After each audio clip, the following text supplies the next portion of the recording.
Alors, Boker Tov à tout le monde. La paracha de la semaine, paracha de Shelach. Alors, c'est une paracha qui est assez surprenante, puisque quand on regarde les Mefarshim, au moins sur le début de la paracha, elle a une particularité, c'est qu'on a des commentaires qui disent tout et son contraire. Alors, on a des commentaires qui nous disent que Moshe, il voulait envoyer les Meraglim, et des commentaires qui disent qu'il voulait pas. Il y a des commentaires qui nous disent que Hachem il voulait envoyer les Meraglim et des commentaires qui nous disent que Hachem il voulait pas envoyer les Meraglim. Il y a des commentaires qui nous disent que les Meraglim ils étaient tzadikim. Il y a des commentaires qui nous disent que les tzadikim, que les Meraglim ils étaient tous Rechaim. Donc on est un peu décontenancé quand on aborde la paracha parce que quelle ligne on va suivre? On va suivre la ligne de les Meraglim, c'est des Rechaim. Ouais, ils voulaient mal parler depuis le départ, comme le texte nous dit. L'écho, et ils sont partis, ils sont revenus comme ils étaient partis. Ils sont revenus Rechaïm, ils étaient déjà partis Rechaïm. Donc depuis le départ, ils étaient Rechaïm. Bizarre. Pourtant la Torah les appelle comment? Kulam Anashim. C'était tous des tzadikim. Des grands personnages. Anashim, quand elle emploie ce mot à la Torah, euh, euh, c'est pour montrer justement une gadloute de la personne. Et Rashi, sur le mot Shelach Lecha Anashim, Rashi, c'est lui qui nous met un peu en difficulté. Parce que Rashi, sur ce Shelach Lecha Anashim, il dit Rechaim alalou.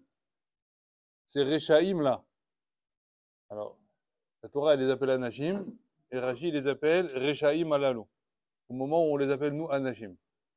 Alors, c'est très bizarre. Donc, il va falloir essayer de trouver quelque chose de. Hein? On va essayer d'essayer de rester entre deux. Je peux pas dire là et ou là, je sais pas. Peut-être les deux ont raison. Alors nous, comme c'est Alpi Moussard ce matin, ça nous change rien parce qu'on peut apprendre à Alpi Moussard qu'ils étaient Richaim, qu'ils étaient Tadikim, que Moshe voulait pas, ça change rien. Nous, on peut tout apprendre. Alors déjà, il y a une chose, c'est, on nous dit ici, Rashi il demande, première question de la paracha. Vous l'avez vu ce premier Rashi? Première question du Rashi, de la paracha.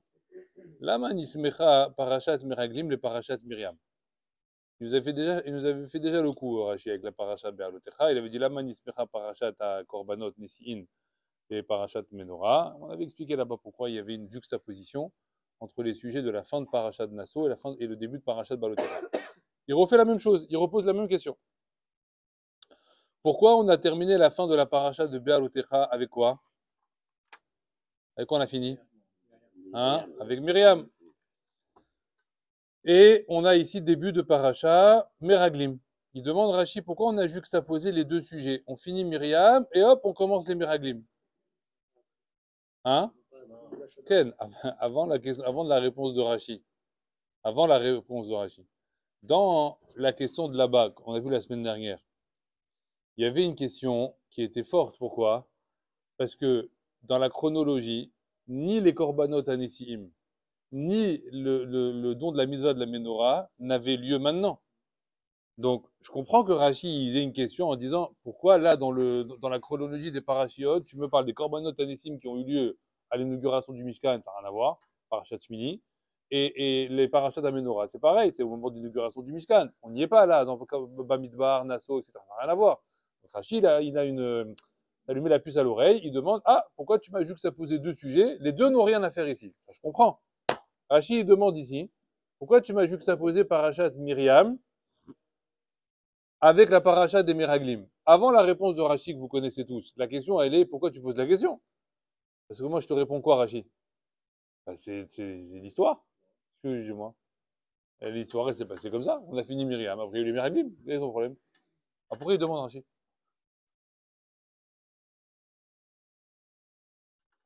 Qu'est-ce qui fait que Rashi après il va faire une dracha sur ça?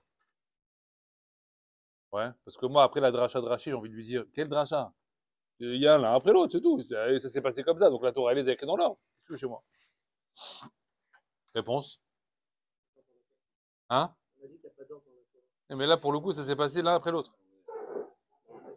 Il y a des cas où ça arrive que les choses elles s'enchaînent dans l'ordre.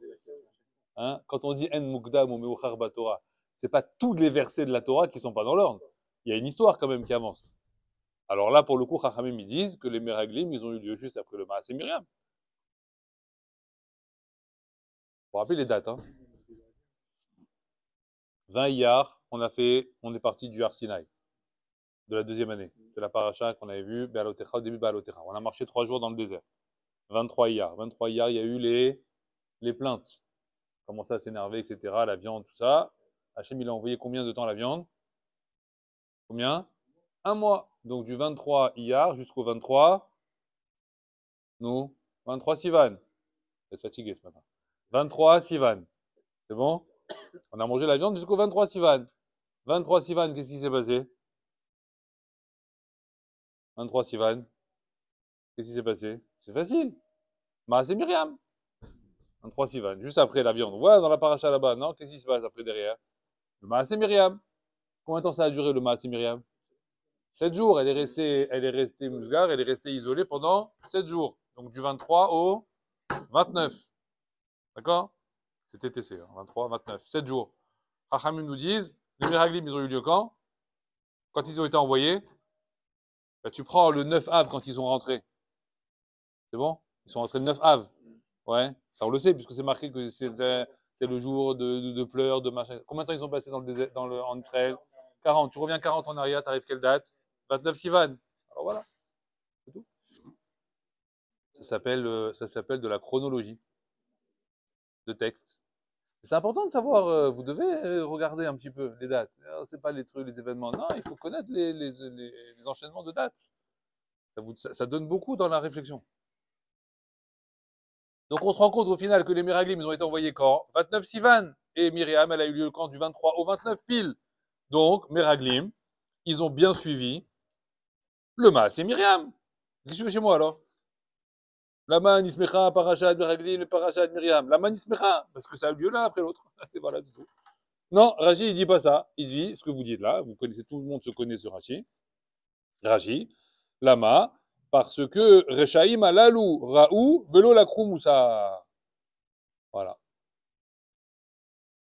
Parce que ces Rechaim là, et on a voulu nous montrer dans le texte, ils ont vu ce qui est arrivé à Myriam, qui a parlé la Shonara, et ils n'en ont pas tiré d'enseignement, que c'est pas beau de parler la Shonara. Quand on parle la Shonara, on est puni. Regarde Myriam, ça a beau être la prophétesse, ça a beau être la sœur de Moshe, elle a fait une bêtise. Hachem, il lui a fait quoi? Ça rate.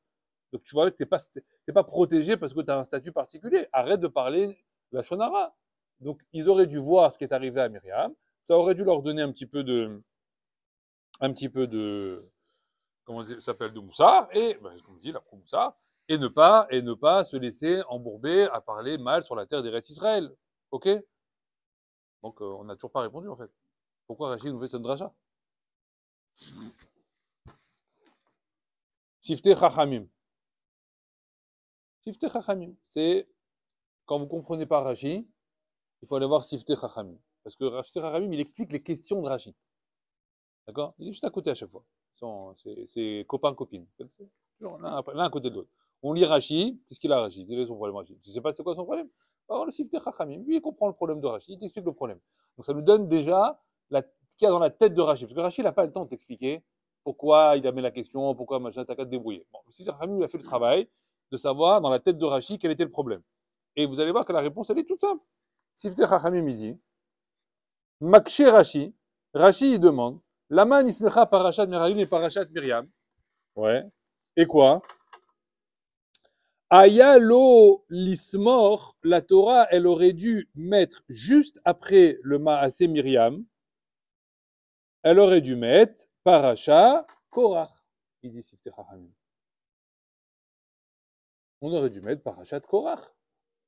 Pourquoi? Pourquoi?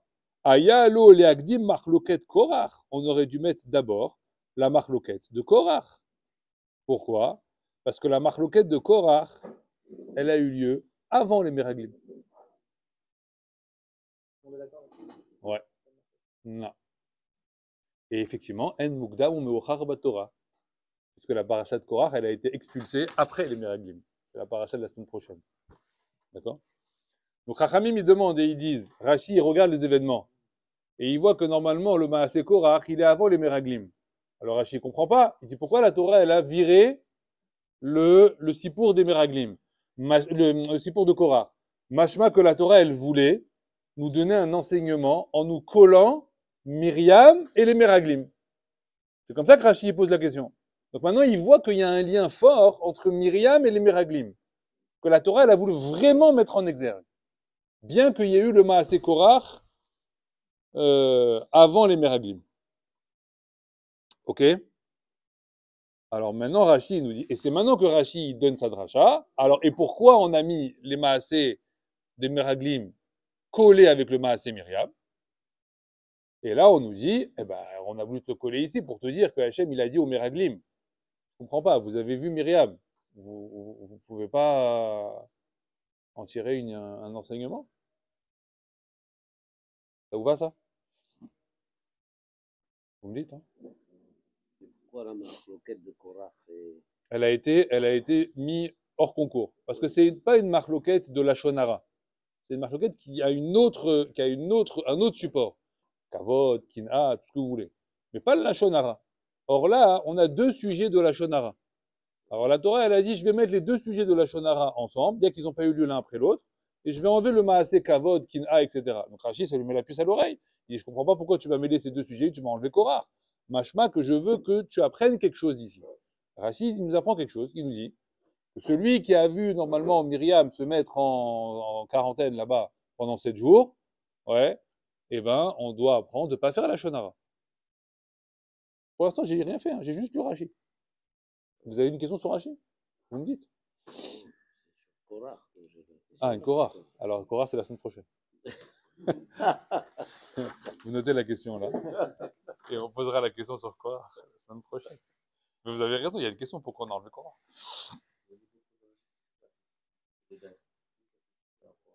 Alors, tu veux mieux que ça ce qu'il dit le Sifra Ramim? Je ne voulais pas venir dessus parce que c'est pas le sujet, mais c'est pas grave. Sifra Ramim il dit Ayalo, on aurait dû, voilà comment on aurait dû voir dans les faits, dans la paracha, les Akdim Machloket Korach, en premier Korach, Acharkar Myriam, ve Acharkar Meraglim. En réalité, Korach, ça a eu lieu quand? Avant Myriam. Donc quand en fait? Vous avez la date en fait, on a la date. Je vous ai dit, il y a eu les mythes onénimes pendant 30 jours. D'accord? Il y a eu les mythes onénimes pendant 30 jours. On a fini quand les mythes onénimes? La viande 30 jours, 23 Sivan. Myriam, elle a eu lieu aussi le 23 Sivan, puisqu'elle a eu 7 jours avant la revoite des explorateurs le 29. Ouais. Ça veut dire que Korach, il a eu lieu quand? Le même jour quasiment que Myriam, peut-être le matin. Vous avez compris? Ou la veille, l'avant-veille, le 22 au soir, genre. Et c'est la fameuse nuit où ils dorment, Moshe et Aaron, ils leur disent, allez tous dormir, vous revenez demain matin, on fait le truc des bâtons, machin, etc. Voilà. Ou alors il y en a qui vont dire, il y a eu le début du Maasé Korach, après il y a eu Myriam, elle s'est mise en quarantaine, après il y a eu la suite du Maasé Korach, c'est-à-dire qu'il y a eu les deux en simultané, quasiment. Et on nous dit la preuve c'est quoi? C'est que dans tout le Maasé Korach, Myriam elle n'est pas là. On ne parle pas de Myriam. Donc peut-être qu'elle est déjà en quarantaine. Et ça s'est fait en simultané. Hein? C'est la semaine prochaine. Voilà, c'est un teaser. C'est la semaine prochaine. Maintenant, il y en a qui posent une question. Il y a des Chachamim qui posent une question sur ce Rashi. D'accord? Rashi, il dit comme ça. Il dit, je comprends pas. Rachaim alalu raou velo lakrou moussar. Ces Réchaïm là, ces explorateurs là, ils ont vu ce qui est arrivé à Myriam quand on fait la Shonara. Elle a parlé la Shonara sur Moshe Rabbeinu, elle a été punie. Ouais, ils ont vu ça et ils prennent pas de moussar, qu'on fait pas la Shonara. Ça c'est un semblant de Kalva Homer qu'il essaye de faire Rashi. Genre, si déjà pour Moshe Nana, alors comment tu comprends pas qu'on parle pas de mal d'Eretzrel? Ok. Ils demandent les Mefarshim, ils disent quel rapport? Hein? Alors si, c'est un vrai Lachonara, Bichlal, ça pour le coup, on peut pas y couper, c'est un vrai Lachonara. Aval, quel rapport? Tu es en train de me dire, parce que quelqu'un il a été puni de Lachonara, parce qu'il a parlé Lachonara sur Moshe Rabbeinu. Ouais. Alors, il doit apprendre de là qu'on ne fait pas la shonara sur un arbre. Je vous grossis le trait. Hein. D'accord? Hachem, il les voit revenir en disant, ouais, il y en a marre, ces fruits ils sont gros, les raisins ils sont comme ça, les arbres ils sont comme ça. Quoi? Mais vous savez pas qu'on fait pas la shonara? Non, d'où on aurait dû savoir. Mais regarde, quand on fait la shonara sur Moshe, on est puni, non? Mais quel rapport, là? Je te parle d'une tomate. C'est l'inverse, normalement, on aurait dû dire. S'ils avaient été punis pour des tomates et des concombres, à Calvachomer, quand tu fais la shonara sur Gadol Hador, alors oui, t'es puni. Mais quand tu fais la shonara sur Gadol Hador et que t'es puni, ça prouve rien pour le reste. Peut-être que c'est que parce que c'est le Gadol Hador que t'es puni. Hein? Ou alors parce que c'est un homme. Toutes les règles de la shonara, bon, hein, on en a fait, Tazria, Metzora, machin, etc. On nous parle de la shonara sur quoi? Sur quelqu'un, pas sur des objets. Il y a marqué qu'on n'a pas le droit de faire la shonara sur un verre. Hein? Tu prends un verre, tu dis non, j'aime pas ce verre, il est pas beau. Ah, la shonara. Shonara, t'as pas le droit. Mais là, on parle sur la terre. Il y a une analogie entre. Où c'est marqué dans Tazria, Metzora que j'ai pas le droit de faire la shonara sur des cailloux? Il y a une analogie entre. Hein? Oui, mais Rashi, il dit qu'on a l'impression qu'on l'apprend d'un Kalvachomer de Moshe. Genre pour Hachem, c'est évident. Si déjà vous avez vu que quand on parle la shonara sur Moshe, on est puni, alors quoi? Vous faites la shonara sur des cailloux? Mais quel rapport Hachem? Attends, calme-toi. Hein. C'est pas vraiment la terre, c'est plutôt le cadeau d'Hachem. Peut-être que c'est Hachem qui a dit que ce sera Moshe le leader, là c'est Hachem qui vous donne la terre d'Israël. Et alors? C'est un peu ça. Donc? Et alors? C'est pas le Lachonara directement sur l'objet lui-même, c'est le fait qu'il a été choisi par Hachem et qu'il était dénigré, c'est ça. Et donc, ça revient à faire la shonara de quoi alors? Par rapport à Hachem. Alors il y a ce lien. une première explication qui dit comme ça. Et ça me donne un principe général dans la vie. La shonara sur un objet, c'est dénigrer son propriétaire. C'est-à-dire que c'est pas que l'objet en question le problème. Hachem il dit l'objet. Évidemment, l'objet il va pas venir demain avec une tarana, avec un avocat, il a fait de la shonara sur moi. C'est pas ça le problème. Mais quand tu fais la shonara sur un objet, bien qu'il est inerte, bien qu'il sert à rien, mais il a un propriétaire cet objet, il a un fabricant, il a un créateur, il a quelqu'un qui s'est cassé la tête pour cet objet. Quand tu dénigres l'objet, en fait, tu es en train de casser qui? Le propriétaire de l'objet. Donc là, on nous dit ici, Hachem, comment il l'a pris ce Lachonara? Contre lui. Ça veut dire, moi, je vous donne Eretz Israël, une bonne terre, Eretz Tova, ou Bracha, c'est une terre de Brachot, une bonne terre, etc. Et vous me dites quoi? Elle est grosse, elle est pas bien, elle est pas belle, les arbres, ils sont ceci, les arbres sont cela, etc. Qu'à dirait que les arbres, je m'en fiche, moi, ils vont pas venir maintenant derrière moi en train de me dire ils ont mal parlé sur moi. Aval, vous êtes en train de faire quoi ici, là? Vous êtes en train de parler sur moi. Donc on nous dit ici, le Calva Chomer, il est comme ça. Si déjà tu fais la Shonara sur Moshe et que t'es puni, Calva Chomer, quand tu fais la Shonara sur Akadosh Baruch Hu, alors oui, alors là tu te prends des tartes. D'accord? Il y a un avis qui dit comme ça. Ça c'est une manière de répondre. Chachamim dit c'est une manière facile de répondre. Parce que tu montes du coup dans le Calva Chomer. Facile. Tu prends un Calva Chomer plus bas et donc tu montes dans le Calva Chomer. Avec une petite pirouette. Mais il y en a qui répondent autrement. Et qu'en réalité, Rashi, il y a oui ici un Kalvachomer entre la terre et Moshe Rabbeinu. Comment? Dans la paracha de la semaine dernière, quand Myriam, elle fait la shonara sur Moshe, ouais, et qu'elle parle sur son frère. En plein milieu de son lachonara, la paracha de Be'alotecha, elle va nous dire une phrase qui est pas normale, qui a rien à faire ici. C'est là, nous on connaît ça sur Moshe, mais on savait pas que c'était Dafka à cet endroit-là que la Torah elle va le dire. Elle avait plein d'autres endroits pour le dire, mais elle va le dire Dafka en plein milieu du lachonara de Myriam. Myriam, elle est en train de dire oui, à Aaron. Oui, je comprends pas, Moshe, pour qui il se prend. Je l'ai fait un peu mode 2023. D'accord. Hachem aussi nous a parlé à nous. Pourquoi lui il s'était séparé de sa femme? C'est quoi cette histoire de se séparer de son épouse? Et nous, on ne s'est pas séparé de Marie, etc. Et nous aussi, Hachem il nous parle. On est aussi des prophètes. On dirait qu'on est au même niveau que lui. Point. La Torah a fait une parenthèse. Et elle nous dit Aval, Moshe, Anav, Meod, Mikol, Adam. Mais Moshe, c'était le plus humble de tous les hommes. Makécher. Quel rapport? Il y avait plein d'endroits dans la Torah pour nous dire que cette fameuse phrase que nous on connaît, Moshe, Anav, Mikol, Adam. Vous connaissez cette phrase-là? Moshe, c'était le plus humble de tous les hommes. On le répète à toutes les sauces. D'accord? Il y avait plein d'endroits que Moshe, il a prouvé sa Anava. Pourquoi tu me le dis maintenant, Dafka, au moment du Lachonara de Myriam?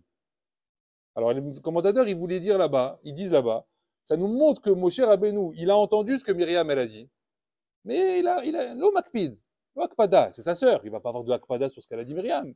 Malgré tout, Hachem, c'est lui qui a voulu, comment dire, grâce al kevodo chez Moshe, il a eu la peine sur le kavod de Moshe, donc il a convoqué Myriam, il a fait, etc. Mais Moshe lui-même, Est-ce qu'il a dit à Hachem, ouais, ça se fait pas, ou alors à sa sœur, ouais, comment tu parles, etc. Vote 2023 aussi, pareil. D'accord? Non, il a rien dit. Donc on a voulu nous dire, Loïc, il n'a pas eu d'akpada sur sa sœur. C'est ça qu'on veut nous dire ici, Moshe, Anav, Mikol, Adam. C'est une louange, c'est-à-dire on veut nous dire ici, ah, tu te rends compte, on a parlé mal sur sa propre sœur, elle parle mal sur lui à son frère, et lui, qu'est-ce qu'il fait? Elle parle, Mishkin, quoi, t'as compris? Mishkina, j'ai la peine pour elle. Ça veut dire, il était déjà dans l'excuse, dans l'explication, dans la consolation, c'est pas grave, c'est ma sœur, ma grande sœur en plus, Kavod, ma grande sœur, je veux dire que c'est ma grande sœur, rien. Donc ça montre une gadloute de Moshe Rabbeinu. Mais Hachem, lui, non, il supporte pas, donc c'est lui qui s'occupe derrière du système, il punit Myriam, etc. Chachamim, il demande, et ils disent, il y a un problème ici. C'est qu'il y a marqué là-bas, Moshe Anav Me'od, Mikol Adam. Moshe, c'était le plus humble de tous les hommes. Mais là-bas, il y a une phrase qui est rajoutée derrière. C'est quoi? Alkol Pene Ha'adama, c'est marqué. Sur toute la surface de la terre, Moshe Rabbeinu était le plus humble de tous les hommes. Farshim me demande, et ils disent, bon, j'ai compris le Moshe Anav Mikol Adam, j'ai compris, tu m'as dit expliquer, etc. Pourquoi la Torah, elle a rajouté Alkol Pene Ha'adama? Alkol Pene quoi alors? Alkol Pene Cosmos? Alkol Pene Espace? Où il est, Moshe le plus Anav? Sur terre? Ou alors, si c'est pas sur terre, c'est pas dans les cieux qu'il est le plus Anav, il est Anav là où il est. Alkol Pene Adama. Alors où alors sinon? Dans les mers? Non, sur terre. Pourquoi la Torah elle rajoute Alkol Pene Ha'adama? Hamim ils expliquent. En réalité, la Torah elle est venue ici être madgish, elle est venue insister, elle est venue nous donner une révélation sur comment Moshe Rabbeinu y pense. Moshe Rabbeinu c'est celui qui a dit à Kadosh Baruch Hu, de lui et son frère il parlait, et il a dit à Hachem, Nahnu ma, nous que sommes-nous? Moi et Aaron, on n'est rien, on n'existe pas. On est dans l'annulation totale de notre personne. On n'existe pas devant Akadosh Baruch Hu. Quand on a conscience de l'existence d'Hachem, est-ce que je peux avoir un minimum de croyance que j'existe de quelque chose? Hachem, il nous donne un semblant d'existence. Vous comprenez? Le fameux Tzimtzum dont la Kabbalah, elle parle, c'est pour nous donner un semblant voilà, on meuble l'espace. On a l'impression qu'on meuble l'espace. Mais c'est une tova qu'Hachem, il a fait. C'est un dimion, c'est imaginaire en réalité. Hachem, il nous fait croire qu'on meuble l'espace. Mais la vraie réflexion humaine, à quel moment on arrive à un niveau supérieur de compréhension de la création du monde. À quel niveau? Quand tu comprends en réalité que quoi? Que tu n'existes pas. Devant la gadoute d'Hachem, qui existe? Personne. D'accord? Donc tout ça, c'est imaginaire. On a l'impression qu'on existe. Mon cher Rabbeinu, il avait une conscience. Il est arrivé à la conscience ultime que quoi? Que sa propre personne, son propre corps, en réalité quoi? N'a pas d'existence. Nachnu, ma. Il a même pas dit ah nachnu. Il a enlevé le aleph. Nachnu, ma. On est quoi? Rien. On est rien. Ils disent Chachamim qu'il a dépassé le niveau plus tard. Enfin, avant, que Avraham Avinu, il avait dit. Avraham Avinu, il avait dit quoi? Il est arrivé au niveau Avraham Avinu de dire Ani efer ve'afar. Moi, je suis poussière et cendre. Aval, Chachamim, ils disent poussière et cendre, ben c'est quelque chose déjà. T'as encore l'idée que tu ressembles à une poussière. Mais poussière, c'est encore quelque chose. David Améler, plus tard, il dira quoi? Ani ketolaim. Moi, je suis comme des vers de terre. Alors, c'est vrai, c'est gadout, chazak. Tu te compares à un ver de terre. Aval, ver de terre.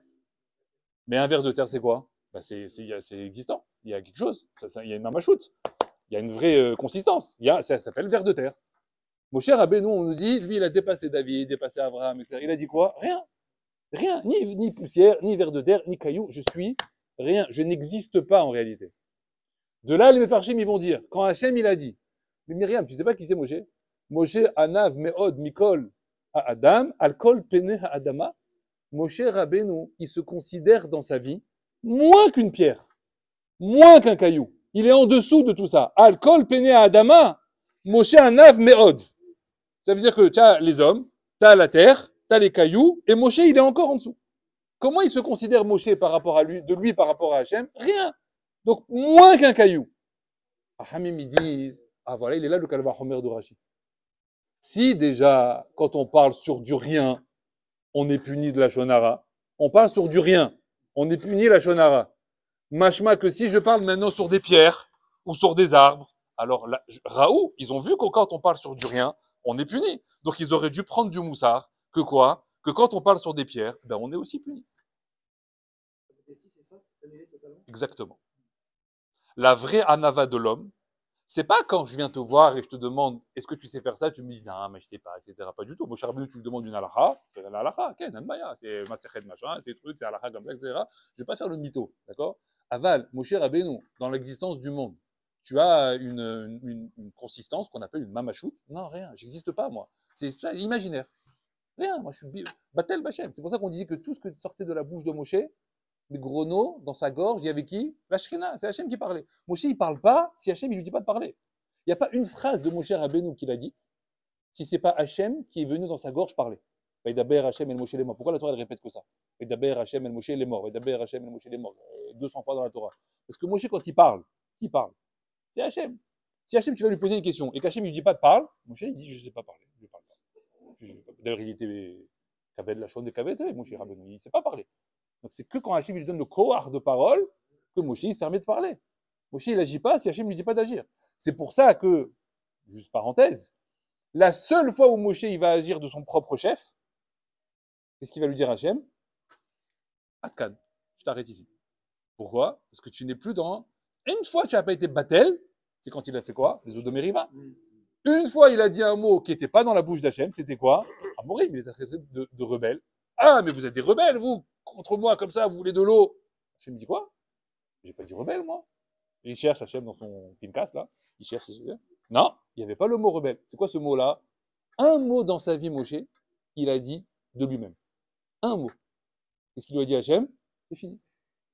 Ce sera plus le manique de l'armée Israël. Ça prouve la gadloute de Moshe, qu'il avait une conscience, mais à des niveaux qu'on ne peut pas imaginer. D'accord? De bitoul ani, de bitoul de la personne elle-même. Chachamim, ils viennent expliquer ici que le Kalva Chomer de Rashi, il vient donner un jvar sur Moshe Rabbeinu. À quel niveau Moshe Rabbeinu, il était arrivé à un niveau de bitoul? Chachamim, ils demandent, et ils disent, ce niveau de bitoul, en réalité, d'où il vient? Comment on arrive en tout cas à s'approcher de ça? Parce que je vais vous dire une chose, plus on a l'impression d'exister, plus on a l'impression de faire des choses dans ce monde, plus on a l'impression que les choses avancent grâce à nous, plus on s'éloigne d'Hachem. D'accord? C'est un vase communicant. Plus tu as conscience que tu fais rien, plus tu as conscience en réalité que le monde ne dépend pas de toi, que ta personne en réalité n'a pas d'importance ultime dans ce monde-là, et que tout vient, mais à Kadosh Baruch Hu, alors plus tu te rapproches d'Hachem. Mais Hachem, il dit, moi, on ne peut pas être tous les deux. Ou tu as conscience que tout vient de toi, et moi je te laisse, il n'y a pas de problème, tu veux être le Melech HaOlam, sur le Melech HaOlam. Mais il n'y a pas deux Melech dans le monde. Il y a ou un ou zéro. Il n'y a pas y avoir deux. Tu peux pas être Melech dans ta vie.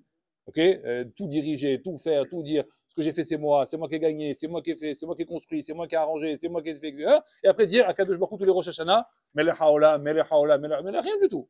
Melech Bashamaim. Tu es en train de me dire, je suis Melech Bashamaim. Aval HaOlam, c'est toi qui gères. Hachem me dit, tu gères, moi je te laisse.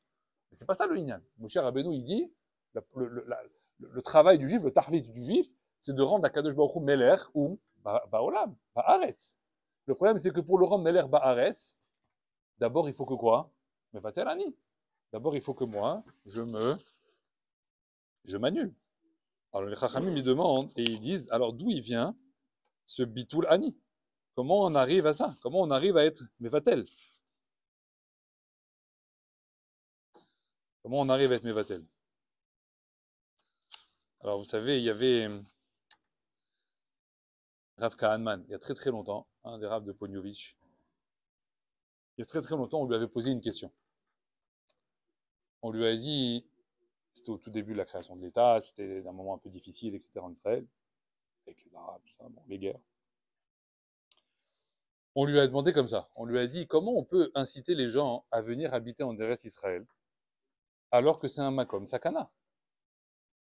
Normalement, on n'a pas le droit de se mettre en danger. Comment on peut dire aux gens dans les années 48, 50, il y a des guerres toutes les 5 secondes, il y a des bus qui éclatent toutes les... Venez en Eretz Israël, venez, c'est mieux Eretz Israël que là où vous êtes là-bas. Et c'est le balagan, c'est la guerre à tous les étages. Alors ils ont demandé à Rav Kahanman, est-ce que la terre d'Eretz Israël, elle est appelée une terre de sakana? Alors il a répondu Rav Kahanman, oui, la terre d'Eretz Israël, c'est une terre de sakana. Alors ils ont dit, alors quoi? Alors on vient pas en Eretz Israël? Alors il a dit, non, on vient pas en Eretz Israël si on vient en Eretz Israël sans Torah. La terre d'Eretz Israël, elle est sakana si tu viens bli Torah. Si tu viens avec la Torah, en baya, tu peux venir en Eretz Israël. Mais quelqu'un qui vient en Eretz Israël sans avoir un bagage de Torah dans la main, ou sans avoir une idée qu'il va continuer à étudier la Torah en Eretz Israël, alors là, lui, il est Bessakana. Mais même il est Bessakana, il va se faire éclater par la terre d'Eretz Israël. Pourquoi? Parce que Chachamim, ils disent que malgré tout ce qu'ils ont dit les Meraglim, Eretz, Ochelet et Yoshvea, c'est une terre qui mange ses habitants. C'est une terre difficile. C'est une terre. C'est vrai ou c'est pas vrai? Il y a toujours un peu de vrai dans un sipour de Sheker. Qu'est-ce qu'ils veulent dire les Meraglim quand ils ont dit ça? Ils ont voulu dire en réalité quelqu'un qui va là-bas, mais qui n'a pas d'At Torah. Mais en fait, la terre, elle va l'éclater en fait. Pourquoi celle-là plus qu'une autre? C'est une terre de Gdusha. C'est une terre qui demande des comptes. C'est une terre en réalité, tu peux pas faire ce que tu veux là-bas. Donc s'il n'y a pas la Torah qui est Magana ou Matzla, qui est une Torah qui protège ou qui sauve, comment tu vas t'en sortir avec la terre d'Israël? C'est un rouleau compresseur, Eretz Israël. Donc quand tu vas là-bas, il faut y aller avec quelque chose dans les mains. C'est quoi le quelque chose dans les mains? Mis à part la casquette de touriste et l'appareil photo, c'est la Torah Akdosha. Vous savez que touriste, ça vient de la paracha. La tour est à Arrête. C'est le. Ouais, la tour est. Vayatourou. Vayatourou, c'est touriste. Vous savez, c'est quoi le symbole de l'office du tourisme israélien? Il y a l'office du tourisme en Israël. Il y a un logo. C'est quoi le logo? Chazak ou Baruch. C'est deux personnes qui tiennent une grappe de raisin. Il y a une grappe de raisin, il y a un comme ça, il y a un comme ça qui tient une grappe de raisin. C'est quoi ça? C'est les Meraglim. Pourquoi ils ont pris ça? La tour est à Arrête. Ils ont pris ça comme symbole. Les premiers qui sont venus explorer la terre en mode soi-disant touriste, c'est les Meraglim. Donc ils ont pris le même symbole que les Meraglim. Mais pour nous dire quoi en réalité? Quand tu viens en Eretz Israël, regardez comment c'est fort le message. Eux, ils savent pas pourquoi ils ont fait ça. Mais on veut dire à chaque juif en réalité, quand tu viens en Eretz Israël, tu te rappelles de ce qu'ils ont dit les Meraglim? Eretz Ochelet et Yoshvea. C'est une terre qui mange ses habitants. Malama, Lama, tu viens sans Torah. Vous savez que même pour un temps court, hein, ça marche, ce que je dis. Hein. Nous, on croit, on va pour 2 semaines, ça va, c'est pour les vacances, je peux mettre de côté. Mais la terre, elle te laissera pas tranquille, même 2 semaines, même 1 semaine, même 2 jours, il n'y a pas. Tu peux pas rentrer en Eretz Israël, mettre un pied là-bas, sans Torah. C'est pas possible. Tu vas te faire éclater quelque part. Il va y avoir une traïha qui va venir, tu sais pas comment, mais elle va arriver. Et les gens, ils te disent là-bas, les gens qui arrivent là-bas, ils se prennent des coups de tous les côtés. Alors, ça veut pas dire que celui qui a la Torah, il se mange pas des coups. Les coups, ils sont lâchés tout le monde. Alors, qu'est-ce qu'on gagne alors? Ce que tu gagnes, c'est que quand tu as la Torah et que tu te manges des coups, tu sais au moins de qui les coups ils viennent. Tu peux encore analyser, tu as encore la tête froide pour dire, au moins ça vient d'Akadosh Baruch Hu. J'ai Mouna Bachem. J'ai la Torah, Hachem il m'envoie ça. C'est des tikkunim, en mais celui qui n'a pas Torah, quand il prend des coups, qu'est-ce qu'il fait? Ouais, je comprends pas, et pourquoi ça, et pourquoi je dis, nanana, et comment ça, s'énerver. Et celui-là, comment il fait? Ben il s'enfonce en réalité. Donc la grande différence qu'il y a entre les deux, c'est pas qu'il n'y a pas les coups, c'est qu'au moins tu sais d'où viennent les coups, et au moins tu peux les aborder. Tu peux les arranger, du bichlal. Donc venir dans Israël sans Torah, ça marche pas. Maintenant, il y a un inyan comme ça. On voit que Moshe Rabbeinu, dans la faute des explorateurs, ouais, il a une réaction qui est très bizarre, qui est pas normale. C'est pas la réaction de Moshe normale. Les explorateurs, ils viennent, ils commencent à donner leur sipour de la terre, etc. Ça se passe très mal. Hachem, il est pas content. Il dit, voilà, ben, tu vas leur dire que maintenant, ça va être un exil qui va durer 38 ans supplémentaires, donc pendant 40 ans, etc. Et Moshe Rabbeinu, on voit qu'au lieu de dire à Hachem, quoi, Tfila, Paranoun, d'essayer de trouver des arguments, comme il fait d'habitude, ouais, qu'est-ce qu'il dit à Hachem, Moshe? Ok, je vais leur dire. Mais Moshe, tu les aides pas, je sais pas, tu leur trouves pas des arguments à leur dépens. Tu vas les laisser maintenant mourir tous dans le désert. C'est bizarre de faire une chose pareille. Vous savez qu'il y a un Rashi. Il y a le Rashi que nous on connaît, imprimé. Mais il y a ce qu'on appelle le Ktav Rashi. Et on a trouvé des anciens Rashi. Il y a des Farshim dans les générations d'après. On a trouvé, ils ont cité des Rashi que nous on n'a pas. Apparemment, il y avait des autres versions où il y avait d'autres Rashi qui expliquaient la paracha avec des particularités en plus, mais que nous, on n'a pas dans les séphers imprimés. Et ils ont trouvé dans certains Sfarim, un siècle à peu près après Rashi, que des gens, ils citent Rashi en disant que là, Rashi, quand il a dit Shelach Lecha Anashim, Lecha, il a cité Rashi, Lecha, Lehanatra ou Letovatra. Comme le Lecha de Lech Lecha Me'artsecha Molatecha de Avraham Avinu. Vous savez, quand Hachem il lui a dit Lech Lecha à Avraham, Rashi dit Lecha, pourquoi il a dit pour toi, pour toi, parce que ça va être un intérêt pour toi, pour ton bien et pour ton profit. Les hanatra ou les tovatra. Ouais, c'est ce qu'il a dit à Abraham. Donc le mot lecha, il a un intérêt pour la personne. C'est genre lecha, c'est vraiment pour toi. D'où shelach lecha anashim, tu enverras des explorateurs pour toi. Il y a qui ont cité un Rashi en disant qu'il a dit lecha Rashi là-bas, comme dans lech lecha. Hachem, il a dit à Moshe, shelach lecha, les hanatra ou les tovatra. Pour ton bien et pour ton profit. Quoi, c'est pour le bien de Moshe Rabbeinu qu'on envoie les explorateurs? Pour le profit de Moshe Rabbeinu? Rachamim vont dire, oui, c'est pour le profit de Moshe Rabbeinu. Lama, ben, il a gagné 40 ans. Parce que Moshe ne devait pas rentrer en Eretz Israël. Donc si on rentre maintenant en Eretz Israël, ouais, il meurt tout de suite en réalité. Grâce au Meraglim, Moshe il a gagné 38 ans supplémentaires. Grâce au Meraglim. Donc il y en a qui ont voulu dire ici que Hachem il lui a dit Shelach lecha. Si tu envoies, ça va mal se passer. Mais c'est les anatra pour toi. C'est bien pour toi. C'est pour ça que je vous ai dit qu'au départ, il y en a qui vont dire qu'en fait Moshe Rabbeinu, il a poussé pour les Meraglim. On ne peut pas envoyer les Meraglim. Comme ça, ils se plantent. Comme ça, ils reviennent. Comme ça, je gagne 38 ans. Elle est belle. Donc, Moshe l'a gagné dans l'histoire. Hein? Pas entendu. Ouais. Okay. Tout est écrit depuis le départ. Le libre arbitre n'existe pas. C'est que un semblant de... Chachamim, ils expliquent comme ça. Ils disent, le seul libre arbitre qu'on a, c'est le ratson. Hachem, ça, il ne peut pas nous l'enlever. Le ratson de la personne. Le ratson de faire du bien ou le ratson de faire du mal. Mais est-ce que le maasé, il va être bien ou est-ce que le maasé, il va être mal? Akol beyad hakadosh baruch hu. Ça, c'est que dans les mains d'Hachem. Toi, tu peux avoir envie des fois de faire quelque chose de bien et comment ça se termine? Mal. Et tu te dis, mais je comprends pas. Moi, j'avais une bonne intention, je voulais bien faire, etc. Au final, lui, il est pas content, l'autre, il est triste, l'autre, il est machin, j'ai fait de la peine à celui-là. Et moi, j'ai essayé de faire tout bien. Et je vais être puni pour ça. Hachem, il dit non, lama. Parce que, quoi, haratson? Le ratson, il était bien. Après, ça s'est mal passé comme ça. Pourquoi? Parce qu'Hachem, il voulait que ça se passe. Lui comme ça, lui comme ça, lui comme ça. C'est ça, ce qu'on dit dans les Teilim. Quoi? Il y a beaucoup de marchavot dans la tête de l'homme. Hein? Arme marchavot belevish. Aval, atzat Hachem, itakum. Mais qu'est-ce qui va s'accomplir au final? Parce que la volonté d'Hachem. Donc, tu pourras monter et descendre.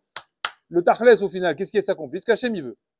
Mais est-ce que toi, tu veux ou est-ce que tu veux pas? Hachem te laisse. C'est pour ça que même quelqu'un qui a un ratson ra, un ratson mauvais, il voulait faire du mal. Mais dans ce cas-là, Hachem, il dit, non, je ne vais pas te laisser faire du mal.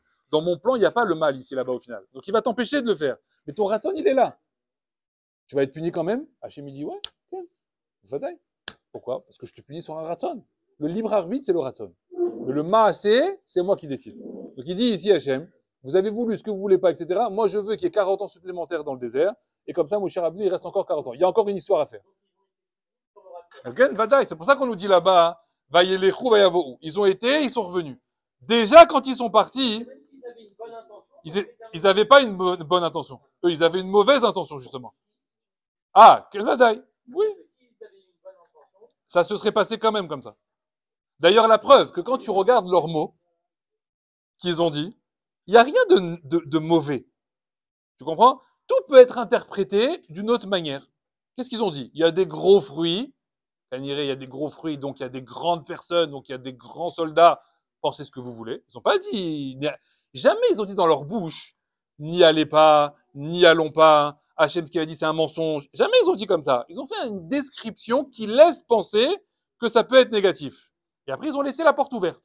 Les Bnei Israël, ils ont commencé à pleurer et ils l'ont pris, eux, dans l'interprétation négative. C'est ça qui a tout enchaîné. Et après, Hachem, il est venu derrière. Mais eux, jamais ils ont fait une interprétation mamache négative. Elle aurait très bien pu être prise d'une autre manière en réalité. Ils ont laissé la porte. Yehoshua et Caleb, ouais. Eux, ils ont fait un bon rapport. Eux, ils n'ont pas fait même pas de rapport du tout d'ailleurs. Et ils n'ont pas fait de rapport du tout. Ils n'ont parlé de rien du tout. Ni les fruits, ni sont pas bien, etc. Et ils ont juste dit, Hachem nous a dit, Eretz Tova, Meod, la terre, elle est très bonne. Alors ça devrait nous suffire. C'est le seul argument de Yehoshua et Caleb. Hachem nous a dit que la terre, elle est bonne. Tout ce qu'ils ont dit là, Kanirek, c'est vrai, ils vont pas mentir. Ils amènent une grappe de raisin qui fait 18 kilos. Ouais. Ils vont pas dire Yehoshua, non, c'est pas vrai, elle fait pas 18 kilos. Mais là, tout le monde la voit. Donc ils peuvent pas dire Yehoshua que ce que disent les explorateurs, c'est pas vrai. Parce que s'ils disent ça, tout le monde va les prendre pour des dingos. Donc ils sont obligés de dire, oui, d'accord. Oui, c'est vrai, il y a des gros fruits. Oui, c'est vrai, il y a des anakim. C'est pas faux. Il y a des anakim qui vivaient là-bas. Il y a les néphilim, ils faisaient 20 mètres de haut. C'est vrai ou c'est pas vrai? Non, c'est vrai. Qu'est-ce que je te dise? Avalo, ils ont un argument.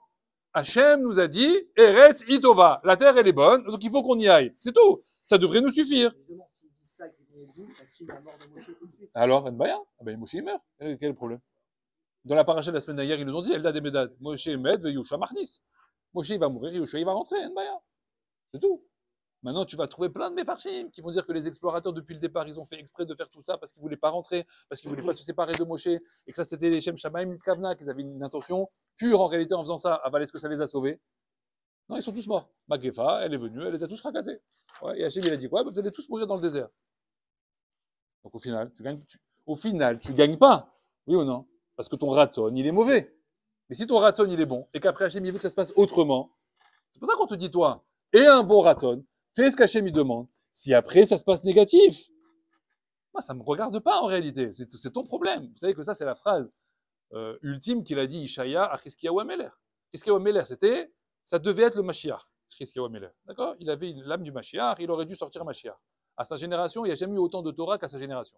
Il faisait connaître Baki, Alachot Nida, un enfant de 5 ans. Tu montais de haut en bas d'Israël, tu attrapes un enfant de 5 ans dans la rue au marché, ouais, il joue avec des cartes, non? Tu lui dis, dis-moi, tu peux me réciter toi Alachot Nida? 5 ans. Comme ça dit la Gemara. Il récitait par cœur les Alachot Nida à 5 ans.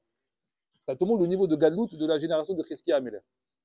Il arrive un jour Ishaïa dans son bureau, dans son palais, lui dit Chizkiya, Kohamar Hashem, voilà ce que vient de me dire Hashem. Tu vas mourir et tu ne vivras plus. Mais Farshim, Mazé, pourquoi 2 fois? Tu vas mourir et tu ne vivras plus. Tu vas mourir dans ce monde et tu n'auras pas Olam Haba dans l'autre monde. Tu as tout perdu. Olam Hazé, Olam Haba. Est-ce que Melech il dit, qu'est-ce que j'ai fait? Quoi, moi, je suis proche d'Hachem. Quel est le problème? Il dit, tu sais quel est le problème? Tu ne t'es pas marié de toute ta vie. Et donc, tu vas pas amener des enfants. Tu n'as pas accompli la mise depuis rien bien. Quand on y pense, on dit, mais c'est vrai, il a raison, c'est très grave, il est fou celui-là. C'est le roi d'Israël, il fait pas. Et quoi, la première mitzvah d'Adam Arishon, c'est laquelle? Pour vous, croissez et multipliez, la première chose, c'est des enfants, non? Chizkiyahu Ameler, il lui dit, non, mais moi, j'ai une raison. Je me prends pour un fou comme ça. Ah, quelle est ta raison? Il dit, j'ai vu Beroua HaKodesh, que si j'amène un enfant, ça va être un rachat. Un rachat gamour, le pire des rachats du Olam. Je ne vais pas amener ça dans le monde. Ishaïa, il lui dit, mais qui tu es, toi, pour rentrer dans les cheshbonot d'Hachem? Tu as une mitzvah de la Torah, de Prourvou, de Piria Veribia. D'où tu rentres dans les calculs? Quel cheshbon? Ça va pas bien, non? Alors il dit Hachem, donc il lui confirme. Il lui dit Hachem, il a dit à cause de ça, tu vas mourir et tu ne vivras plus. Alors Chizkiyahu Ameler, il lui dit, bon, alors je vais metaken, je vais réparer. Il lui dit, comment je vais réparer? Donne-moi ta fille en mariage. Peut-être qu'avec nos mérites à tous les deux, moi, roi d'Israël, et toi, prophète d'Israël, eh ben, on va réussir à adoucir l'histoire. Et peut-être que finalement, le fils qui va naître, il va être moins rachat. Ouais, il a toute une histoire là-bas, chez Wameler, il lui dit, mais tu n'as pas compris que quand on y a Hachem, il fait une xéra, c'est fini, c'est terminé, il n'y a pas à revenir derrière. Il lui dit, moi, j'ai reçu de la maison de mon père, de David Ameller, que même si une épée, elle est sur le cou, la tfila, elle peut sauver de tous les décrets. Donc il s'est tourné, il s'est marqué vers le mur, Masret Brachot. Il s'est tourné vers le mur, il a commencé à prier, il a prié, il a pris du Ishaïahu en mariage, il s'est marié, il a eu un fils, Hachem il lui a donné à Chizkiyahu une quinzaine d'années supplémentaires, donc il a réussi au final à vivre plus longtemps. Au final, il a eu Olam Hazé, il a eu Olam Haba, et il a eu un fils. Et c'était qui ce fils? Le plus grand des rachats gamour de l'histoire. C'est qui? Le roi Ménaché. Donc il deviendra roi d'Israël. Il deviendra le roi d'Israël, il s'appellera Ménaché. Le pire rachat gamour de l'histoire. Chachamim, ils disent, Chizkiyahu Ameler. Il avait mis des soldats dans les villes d'Eretz Israël, à tous les carrefours. Celui qui est dans la rue comme ça, qui fait rien, là, ouais, il le frappe. Il lui dit, va au Beth Midrash. Il donnait des coups comme ça, des coups de bâton. Il les faisait rentrer dans les synagogues, dans les Beth Midrash. Il n'y a pas de juifs dans la rue. Personne n'est batlan comme ça, qui fait rien. Tu fais rien, Beth Midrash. Donc on ne peut pas changer les idées. Ça, c'est Chizkiyahu Ameler. D'accord? Ça, c'est Chizkiyahu Ameler. Alors, Ménaché, il est venu. Il a dit, je vais laisser les soldats pour empêcher les gens d'aller au Beth Midrash. Celui qui voulait aller étudier, il se prenait des coups. Le contraire, Bichlal. Pendant toute sa vie, il a fait ça, Ménaché. Alors Hachem, il dit, mais voilà, il avait raison, Chizkiyahu Ameler. Il ne veut pas amener un enfant comme ça. Hachem, il a dit, ça me regarde, c'est mon problème. Moi, j'ai besoin d'un Ménaché dans le monde. J'ai besoin d'un rachat gamour dans le monde. Et les Farshim, ils vont expliquer là-bas dans la Gemara, qu'à la fin de sa vie, Ménaché, il fera tchouva, et il va revenir Beta Initia, il va implorer à Kadosh Baruch Hu, etc. On va apprendre la Teshuvah de Ménaché, ça veut dire que même dans quelqu'un qui est rachat comme Ménaché, même de lui là-bas, on peut arriver à faire Teshuvah. Donc Hachem, il avait quelque chose à apprendre de lui. Et toi, tu viens rentrer dans les calculs d'Hachem en disant oui, non, peut-être, non, c'est moi qui tu décides de rien. Tu fais ce qu'on te demande et tu essayes pas de rentrer dans les cheshbon. Et oui, on peut annuler les décrets parce qu'il a vécu 15 ans de plus qu'est-ce qu'il y a où alors qu'il aurait dû mourir tout de suite. Donc on voit ici que quoi? Qu'en réalité, ce qui se passe, c'est ce qui doit arriver. Maintenant, ça ne nous empêche pas, nous, de nous poser la question sur le shorège des choses, sur la racine des choses. Et le Ramban, il va nous dire quelque chose de très bizarre. Nachmanide, il va dire, d'où vient la racine du problème des Meraglim? Pourquoi ils sont partis avec un ratson de dire quelque chose de mal sur Eretz Israël?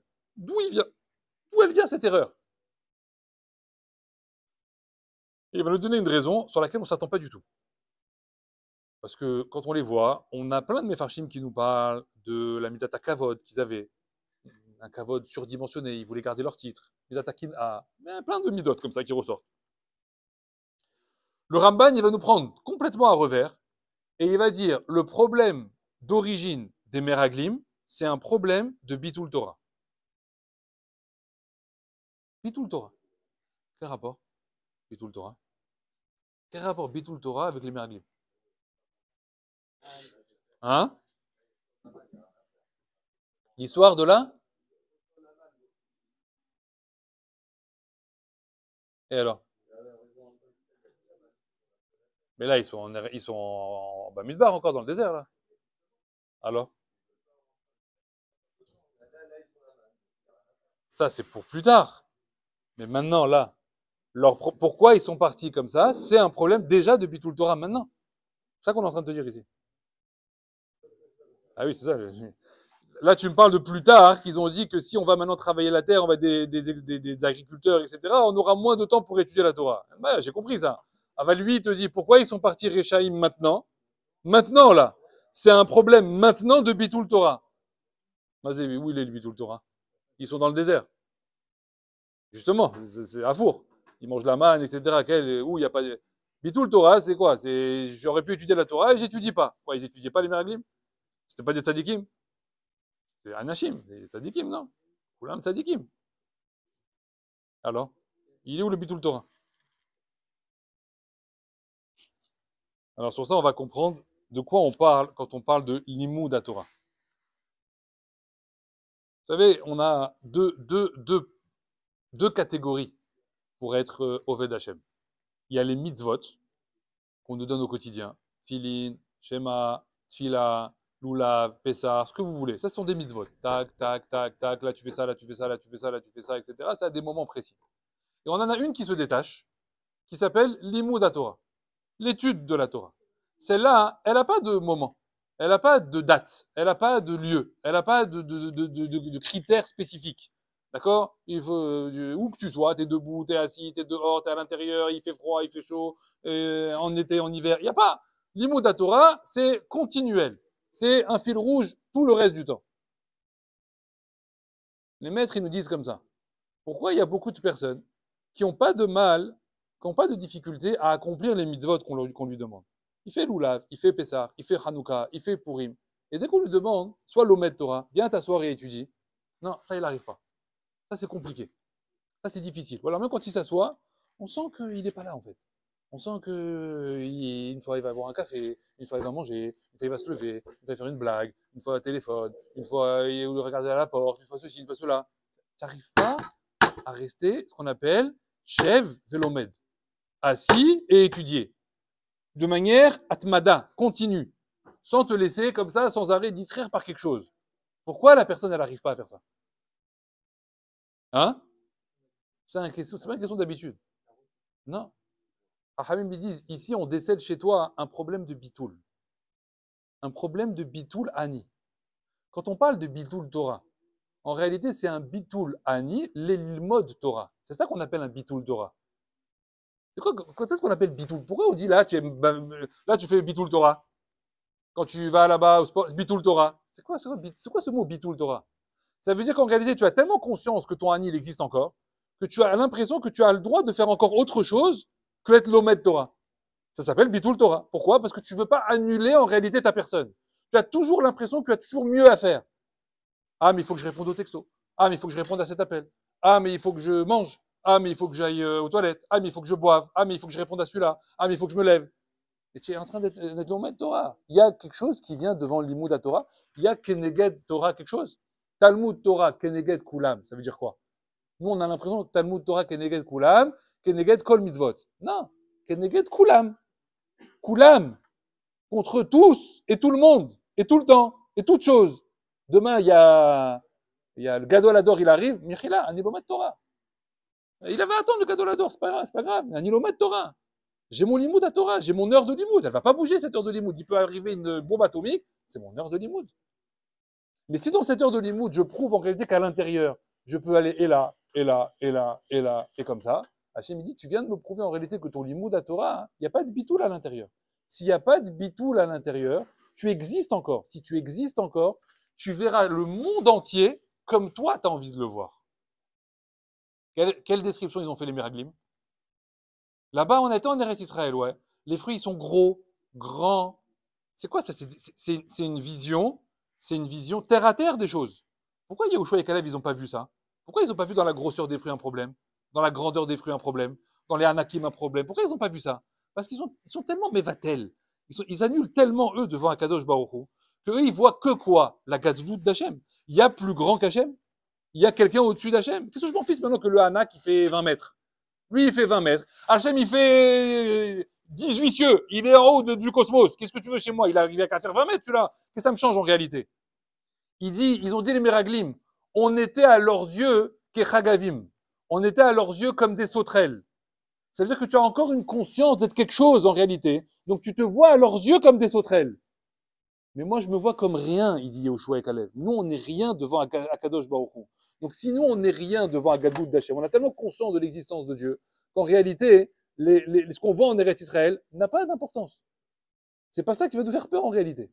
La peur du monde et la peur de l'extérieur, c'est quand tu la compares à toi-même.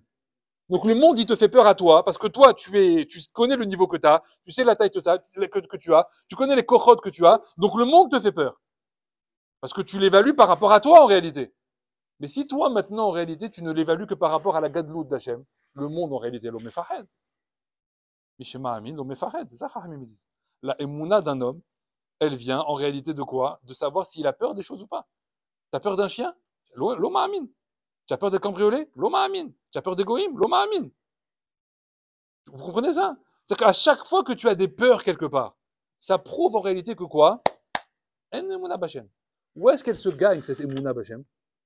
Dans le limoud à Torah. Nulle part ailleurs. C'est pas parce que tu fais des mitzvot, pas parce que tu mets des tefilines, pas parce que tu vas faire l'oulav, que tu vas faire ça, tu vas rien gagner en Emouna. C'est quoi ça? C'est des mitzvot. Une là, une là, une là, une là, une là. N'importe qui peut le faire ça. Mais là où tu passes un cap, c'est chef Vélomède. Tu t'assois et t'étudies. Tu t'assois. Et le monde, il peut s'écrouler autour. Vous voyez ici, ils ont fait un système ici, personne ne reçoit les téléphones. Tant mieux. J'ai envie de dire, non, ils se plaignent. Ouais, je capte pas, machin, etc. Tant mieux, c'est bien, tant mieux. Ça veut dire quoi? Chef Vélomède. Qu'est-ce que tu veux faire d'autre? Bon, il y en a, malheureusement, du coup, tous les 10 minutes, ils comptent là-haut pour voir s'il a eu reçu un texto. C'est chaval. Tu vois rythme là-bas à la terrasse pour savoir s'il a reçu un message, etc. Pourquoi? Mais au contraire, c'est une bracha. Tu ne reçois pas de message, mais tant mieux. C'est très bien. Pourquoi? Ça veut dire que le monde, il est annulé. Le monde, il n'y a plus de monde. Il n'y a plus rien qui existe. Tu as fini d'étudier? Travail, machin, famille, va manger, etc. Mais pendant le limoud, il n'y a rien qui doit exister. Or, on vient nous prouver ici que dans la description des Meraglim, ils ont une telle conscience de eux-mêmes que ça prouve en réalité qu'ils n'ont pas mis Hachem assez haut. Ils ont encore un Ani qui est développé, qui est encore existant. S'ils ont encore un Ani qui est existant, Ramban, il dit, c'est pas shoot. Il y a un problème de Bitul Torah. Forcément. C'est qu'au moment où ils étudient, ou au moment où ils font du limoud, ils n'arrivent pas à se détacher complètement. Ils n'arrivent pas à s'annuler complètement. Ils ont encore un Inyan d'exister. Seulement les gens, nous, on a peur en réalité de quoi? Pourquoi on ne le fait pas? C'est qu'on sent que quand on étudie la Torah, on se fait désintégrer par la Torah. Elle est tellement puissante, la Torah. Quand vous étudiez une Gemara, vous étudiez un Tosfot, vous étudiez vraiment Be'iyun, vraiment, vous rentrez dans la gadlout de la Torah. En fait, on se rend compte qu'on prend des claques, toutes les phrases. Hein, ceux qui étudient la Gemara, Rabbi Shimon. C'est quoi? Un Tosfot, tu rentres. Des fois, un pirouche, un chidouche qu'il a dit, sur 2 Gemarot. C'est pas possible, c'est quoi? C'est quoi cette puissance? Ça, c'est quoi ça? C'est des claques qu'on prend toute la journée. Et des gens, ils ont peur de ça. Alors, ils préfèrent rester dans les mitzvot. Les mitzvot, c'est rien, ça engage pas beaucoup en réalité. Ça va, une petite mitzvah, une petite filine, petit moula, petit pessar, petite matzah. C'est bien, je suis un bon juif, petite fila de temps en temps. Ça va. L'imout Torah, c'est on te donne le micro. Alors, vas-y, qu'est-ce qu'il dit Hachem? Là, c'est Koshi. Il faut lire, il faut rentrer. Qu'est-ce qu'il a dit? Amarava, Amarav Yosef, etc. Tu rentres dans les couchottes. T'as compris la couchia? J'ai rien compris. Refais. 2 fois, 3 fois. Combien il faut refaire une Gemara? 40 fois, il dit la Gemara. 40. T'as pas compris? Refais. T'as pas compris? Refais encore. Mais non, nous, on est trop, on veut sortir de ça. Et on dit, ça va, j'ai été au Limoud, j'ai étudié aujourd'hui. Mais j'ai vu ton Limoud, moi, aujourd'hui. J'ai vu le Limoud. Téléphone, café, croissant. C'est pas un Limoud, ça. Tu as toujours des choses autour. Et je lève, le chauffage, la clim, quelqu'un est rentré, c'est qui est rentré? Qui s'en fiche maintenant qui est rentré? Qui s'en fiche maintenant qui est rentré? Vous savez que pour Rav Eliachiv, pour lui parler, il était tellement dans son Limoud qu'il fallait s'approcher de lui, lui toucher la main pour savoir, lui dire qu'il y avait quelqu'un. Il n'entendait pas. Un jour, c'est marqué qu'il était chez lui à la maison, il y a eu la cuisine, un tuyau, il a explosé dans la cuisine. Inondation, partout.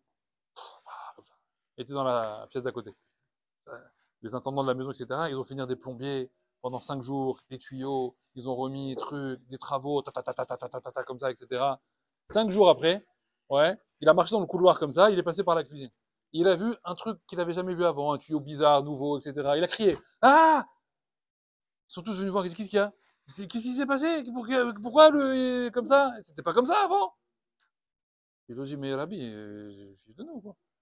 Il y a 5 jours, ça a pété de partout, inondation, etc. Ils sont venus, avec les marteaux-piqueurs, et les trucs, et les travaux, et les clous, et les machins, T'as pas entendu? Ah non, j'ai pas entendu. Ah d'accord, ok. Ça me rassure, au moins il y a pas. Moi je sais ce qui s'est passé. Et quoi, t'entends pas ce qui se passe? Non, j'entends pas. Vous croyez qu'il était sourd? Un jour c'est marqué, il était Shabbat, vendredi soir. Il était en train de commencer Shabbat. Il s'arrête. Shalom Aleichem, il s'arrête. Il dit à quelqu'un de la table, va ouvrir la porte. Pourquoi? Il y a quelqu'un qui vient de frapper à la porte.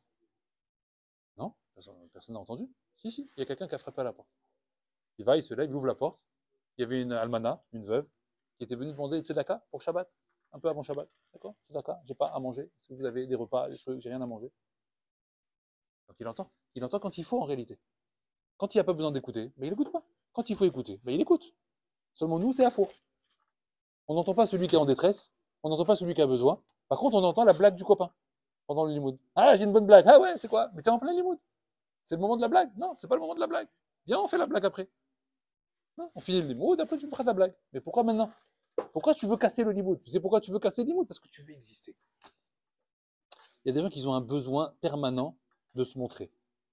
On est dans un sujet, dans un limoud. Ah, ça me fait rappeler une histoire la semaine. On s'en fout ton histoire.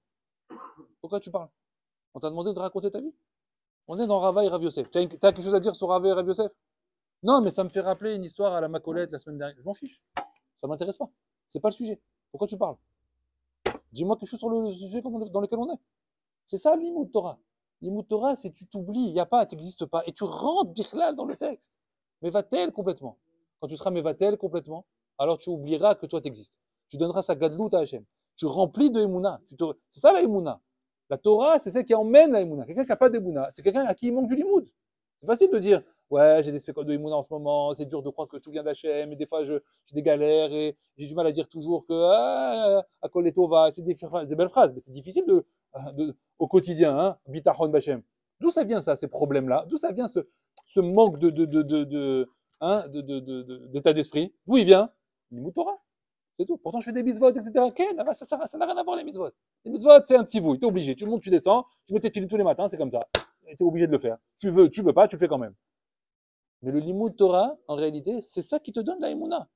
Tu n'auras pas de Emouna ailleurs que dans le limoud Torah. Ça n'existe pas. Tu peux chercher la Emouna où tu veux, tu l'auras pas ailleurs. Donc, ça sert à rien de toute la journée de dire, je veux être Ma'amin, je veux croire en Hachem, Bitachon Bachem. C'est où Bitachon Bachem? C'est pas un shiur Torah toutes les semaines, C'est pas parce que tu vas aller à un shiur toutes les semaines que tu vas gagner Emouna Bachem. Mazé Emouna Bachem, Mazé Bitachon Bachem. C'est quoi le limoud Torah? Tous les jours. Tout le temps. Comme je vous ai dit tout à l'heure, il n'y a pas de date, il n'y a pas de lieu, il n'y a pas de moment, il n'y a pas de timing, il n'y a rien. C'est quand? À chaque moment en réalité. C'est pour ça qu'à chaque moment qu'Hachem il te voit faire autre chose, il te dit quoi? C'est Bitul Torah.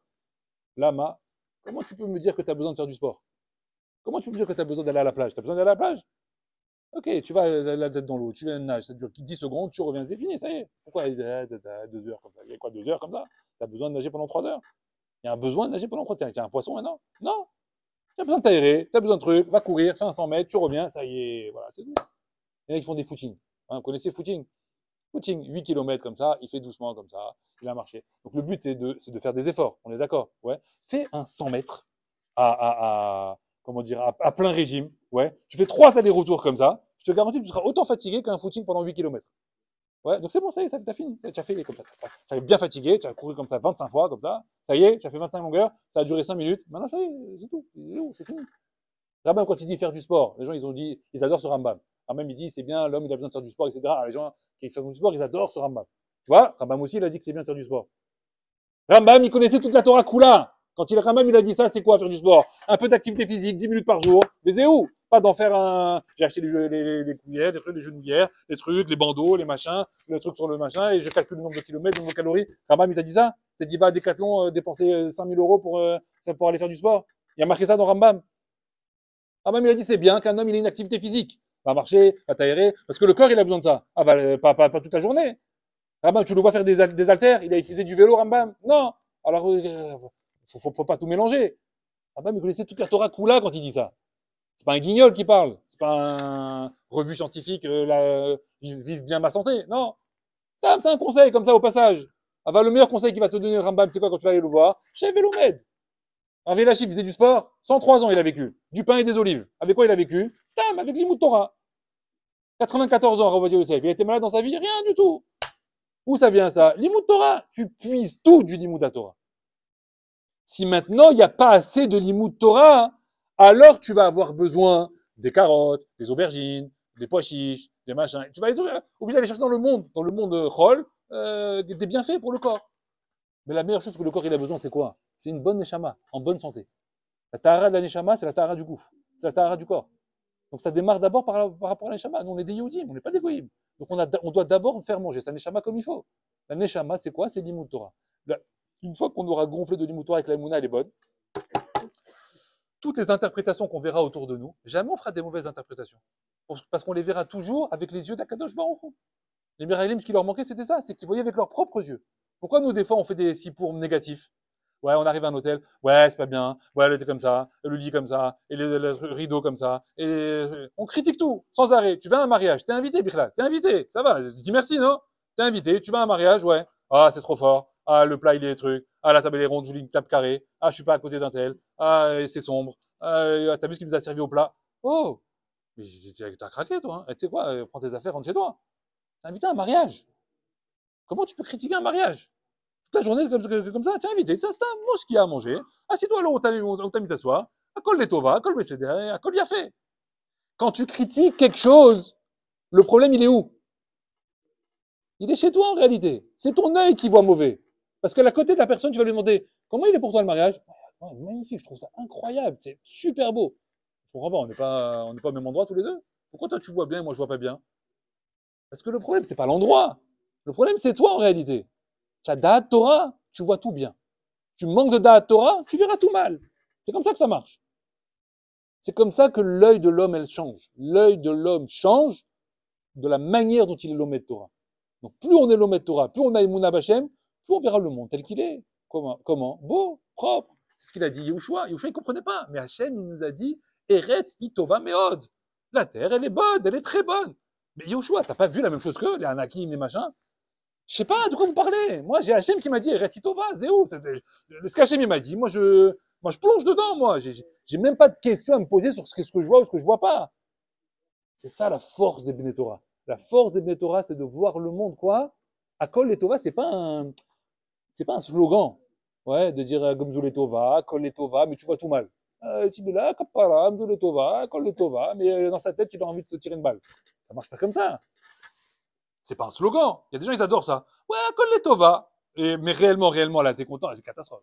Si tu veux mon avis, ça marche pas. Alors pourquoi tu dis Akol les Tova? Ah, Akol les Tova, pour montrer soi-disant un peu de Emouna. Mais tu crois pas en réalité. Akol les Tova, il faut y croire. Akol les Tova, c'est que c'est vrai en réalité. Tu voulais partir en quelque part, la voiture elle tombe en panne, c'est une galère, tu dois changer une roue, 3 heures de retard, mazé. Mamash tov, mamash c'est tov. Mamash, vraiment, c'est ça qui est tov, c'est ça qui est bien. Il va rien sortir de ça. Les gens ils adorent croire, oui mais de ça là-bas, j'ai évité un accident de voiture. Mais, quel rapport? Hachim il s'écoute, il dit non, il n'y avait pas d'accident de voiture là-bas, rien du tout, je t'ai rien fait rater, rien. Alors qu'est-ce que tu m'as mis ici? La galère elle-même là, cette galère-là, elle est tov. Cette galère-là, elle s'appelle tov. Ne cherche pas à essayer de trouver des explications que ah tu sais pourquoi j'ai raté mon avion parce que probablement qu'il va s'écraser. Ah, quel rapport? Non, l'avion est arrivé à destination, tout le monde est arrivé là-bas en bonne santé, etc. Et toi, c'était juste une galère pour toi. Stam, t'as raté l'avion. Voilà, c'est tout. Mais il n'y a rien eu derrière. Je t'ai rien fait éviter de trucs, de machin. Non, rien. Mais elle-même, la galère dans laquelle je t'ai mise là, elle-même, elle est top. C'est quoi? C'est un tikkun pour toi. Tu vas travailler ta sablanou, tu vas travailler ta kina, tu vas travailler ta prévol, tu vas travailler plein de choses ici. Tu vas travailler plein de midot ici. Donc c'est quoi? C'est tov. Hein? Quand tu arrives là-bas à l'aéroport, monsieur passé derrière, retard, pas retard, tu deviens fou. Qu'est-ce que tu travailles ici? Ça va, pas grave, mets-toi dans un coin, prends un livre et étudie. Qu'est-ce qu'il y a? Tu manques de limoud? Ça va changer maintenant, tu vas arriver à l'heure ou pas à l'heure. Ça va changer quoi? Maintenant, t'es ici, t'es à l'aéroport, t'es dans la salle, de toute façon, la vie, il viendra quand il viendra. Ça sert à quoi t'énerver? Les gens, ils adorent passer dans les fils comme ça. Non, je passe devant, passer devant. Tu vas gagner. Assis-toi là-bas, attends que tout le monde y passe, et étudie ton livre. Et quand tu vas passer, t'inquiète pas, ta place elle est là. Hein. Tu as ton billet dans la main, tu as ton numéro. Personne ne va te le prendre. C'est quoi? Mefahed sans arrêt. Mefahed de quoi? Mefahed du Olam. Si c'est Mefahed du Olam, l'eau Mefahed d'Hachem. Achamim, ils disent, la seule chose dont tu dois être Mefahed, c'est quoi? C'est de, est-ce que j'ai fait une avéra?